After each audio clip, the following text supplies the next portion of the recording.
Hi friends, അസ്സലാമു അലൈക്കും. Welcome back to my channel. അപ്പോൾ എന്തൊക്കെയുണ്ട് വിശേഷങ്ങൾ?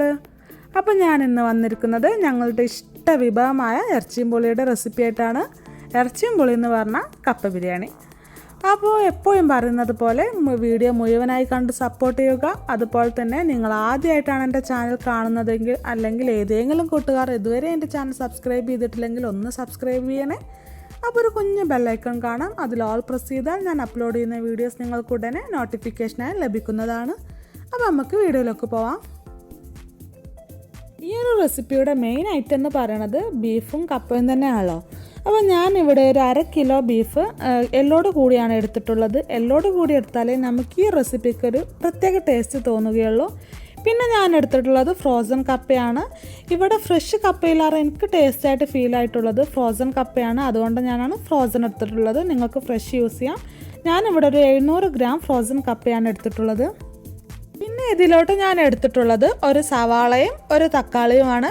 പിന്നെ ഒരു ചതവ് തയ്യാറാക്കാനുണ്ട്. അതിന് വേണ്ടി ഒരു 6 ചെറുള്ളി, 2 ചെറിയ കഷ്ണം ഇഞ്ചി, ഒരു 8 അല്ലി വെളുത്തുള്ളി, പിന്നെ നിങ്ങളുടെ എരിവിന് ആവശ്യമായ പച്ചമുളക്. ഞാനിവിടെ 6 പച്ചമുളകാണ് എടുത്തിട്ടുള്ളത്. ഇനി വേണ്ടത് 1 ടീസ്പൂൺ കുരുമുളക് പൊടി, 1/2 ടീസ്പൂൺ പെരുംജീരകപ്പൊടി, ഒരു 1/4 ടീസ്പൂൺ ഗരം മസാല, പിന്നെ മുളക് പൊടിയും മഞ്ഞൾപ്പൊടിയും മല്ലിപ്പൊടിയും, പിന്നെ ബീഫ് മസാലയും, ആവശ്യത്തിന് ഉപ്പും എണ്ണയും. മുളക് പൊടിയുടെയും മല്ലിപ്പൊടിയുടെയൊക്കെ അളവ് ഞാൻ കുക്ക് ചെയ്യുന്ന ടൈമിൽ പറയാം. പിന്നെ വേണ്ടത് കുറച്ച് കറിവേപ്പിലയും ഒരു വറവിന് ആവശ്യമായ 2 വറ്റൽമുളകുമാണ്. ഇനി നമുക്ക് നമ്മൾ നേരത്തെ എടുത്ത് വെച്ച ചെറിയുള്ളിയും വെളുത്തുള്ളിയും ഇഞ്ചിയും പച്ചമുളകും ഒക്കെ മിക്സിയുടെ ജാറിലേക്ക് ഇട്ടൊന്ന് ക്രഷ് ചെയ്തെടുക്കാം.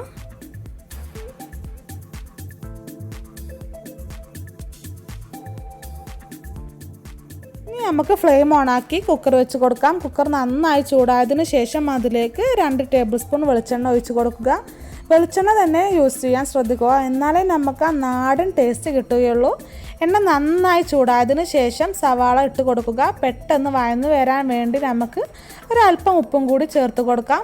എന്നിട്ടൊന്ന് വഴറ്റിയെടുക്കാം. ചെറുതായി ഒന്ന് വഴന്ന് വരുമ്പോൾ നമ്മൾ കട്ട് ചെയ്ത് മാറ്റി വെച്ച തക്കാളി കൂടി ചേർത്ത് നന്നായി ഒന്ന് വഴറ്റിയെടുക്കാം.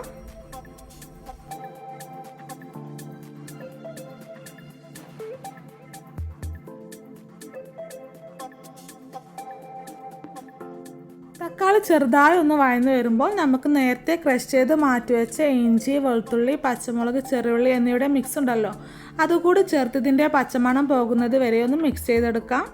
അതിനുശേഷം മസാലപ്പൊടികൾ ഓരോന്നായി നമുക്ക് ഇട്ട് കൊടുക്കാം. അപ്പോൾ ഞാൻ ആദ്യം തന്നെ ഒരു 1/2 ടീസ്പൂൺ മഞ്ഞൾപ്പൊടിയും 1 ടീസ്പൂൺ മല്ലിപ്പൊടിയും 1 ടീസ്പൂൺ മുളക് പൊടിയും ചേർത്ത് നന്നായി ഒന്ന് മിക്സ് ചെയ്തെടുത്തു.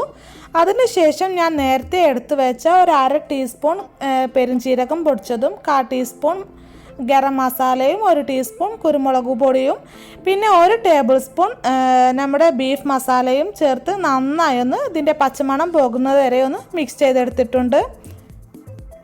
ലോ ഫ്ലെയിമിലിട്ട് വേണം നമ്മൾ മസാലപ്പൊടികളൊക്കെ ചേർത്ത് കൊടുക്കാൻ, അല്ലെങ്കിൽ അടിക്ക് പിടിക്കാൻ സാധ്യതയുണ്ട്.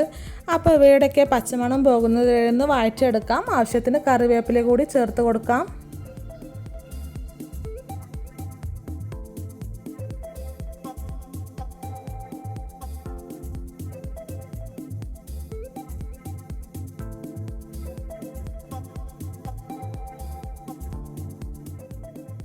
ഇനി ഇതിലോട്ട് നമ്മൾ നേരത്തെ കേക്ക് മാറ്റി വെച്ച ബീഫ് ഇട്ട് കൊടുത്ത് നന്നായി ഒന്ന് മിക്സ് ചെയ്തെടുക്കുക.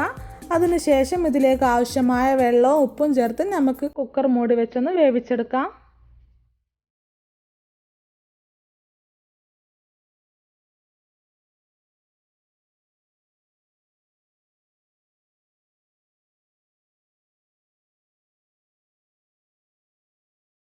ഒരു 80% മാത്രം നമുക്ക് ബീഫ് കുക്ക് ചെയ്തെടുത്താൽ മതി. ബാക്കി നമുക്ക് കപ്പ കൂടി ചേർത്തതിന് ശേഷം കുക്ക് ചെയ്തെടുക്കാം.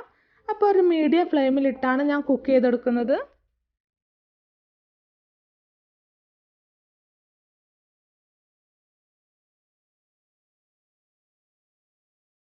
ബീഫൊക്കെ ഇപ്പോൾ നന്നായി കുക്കായി വന്നിട്ടുണ്ട്. ഞാനിവിടെ ഒരു 80% മാത്രമേ കുക്ക് ചെയ്തെടുത്തിട്ടുള്ളൂ.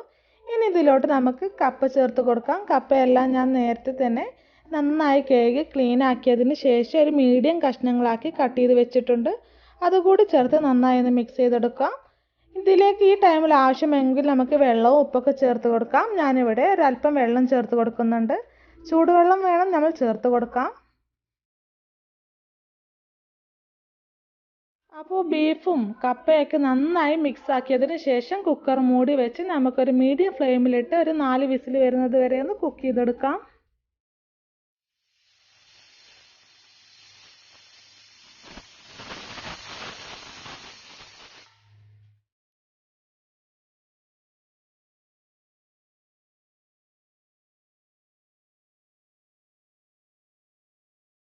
അപ്പോൾ കുക്കറിൻ്റെ പ്രഷറൊക്കെ പോയതിന് ശേഷം ഞാനിതാ ഓപ്പൺ ചെയ്തിട്ടുണ്ട്. നമ്മുടെ ബീഫും പൂളയൊക്കെ നന്നായി കുക്കായി വന്നിട്ടുണ്ട്. അപ്പോൾ നമുക്ക് നന്നായി ഒന്ന് മിക്സ് ചെയ്ത് കൊടുക്കാം. നമ്മുടെ തവി കൊണ്ട് ഒന്ന് പൂളയൊക്കെ ഒന്ന് ചെറുതായി ഒന്ന് ഉടച്ചു കൊടുക്കാം. അപ്പോൾ ഇനി നമുക്ക് ഇതിലേക്ക് ഒരു വറവ് കൂടി ഇട്ട് കൊടുക്കാനുണ്ട്. അതിന് വേണ്ടി ഫ്ലെയിം ഓണാക്കി ഒരു പാൻ വെച്ച് കൊടുക്കാം. പാൻ നന്നായി ചൂടാകുമ്പോൾ അതിലേക്ക് 2 ടേബിൾ സ്പൂൺ വെളിച്ചെണ്ണ ഒഴിച്ച് കൊടുക്കുക. ഇനി എണ്ണ ചൂടായതിന് ശേഷം അതിലേക്ക് ചെറിയുള്ളി കൊത്തിയരിഞ്ഞത് ഇട്ട് കൊടുക്കാം. അതൊന്ന് ഒരു ഗോൾഡൻ ബ്രൗൺ കളറായി വരുമ്പോൾ നമ്മൾക്ക് നേരത്തെ എടുത്തു വെച്ച കറിവേപ്പിലയും 2 വറ്റൽമുളകും കൂടി ചേർത്ത് ഒന്ന് മിക്സ് ചെയ്തെടുക്കാം. എന്നിട്ട് ഈ പൂളയുടെ മിക്സിലേക്ക് ഇട്ട് കൊടുക്കാം. എന്നിട്ട് നന്നായി ഒന്ന് മിക്സ് ചെയ്ത് കൊടുക്കാം.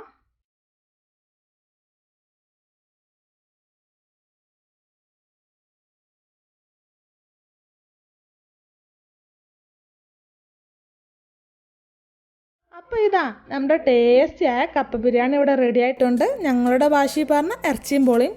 ഇതിൻ്റെ പെർഫെക്റ്റ് കോമ്പിനേഷനാണ് കട്ടൻ ചായയും കപ്പ ബിരിയാണി. നല്ല ബെസ്റ്റ് കോമ്പിനേഷനാണ്. ചോറിൻ്റെ കൂടെ വേണമെങ്കിൽ നമുക്ക് കഴിക്കാം. അപ്പോൾ ഇതാ എല്ലാവരും ഇതൊന്ന് ട്രൈ ചെയ്ത് നോക്കണം. ട്രൈ ചെയ്ത് നോക്കി ഫീഡ്ബാക്ക് എന്നെ അറിയിക്കുകയും വേണം. അപ്പോൾ ഈ വീഡിയോ എല്ലാവർക്കും ഇഷ്ടമായെന്ന് വിശ്വസിക്കുന്നു. ഇഷ്ടമായാൽ ലൈക്ക് ചെയ്യാനും കൂട്ടുകാർക്കൊക്കെ ഒന്ന് ഷെയർ ചെയ്യാനും പിന്നെ സബ്സ്ക്രൈബ് ചെയ്യാനും മറക്കല്ലേ. അപ്പോൾ ഇൻഷാ അല്ലാഹ് പുതിയൊരു വീഡിയോ ആയി വരുന്നത് വരെ take care. Bye bye. Keep smiles.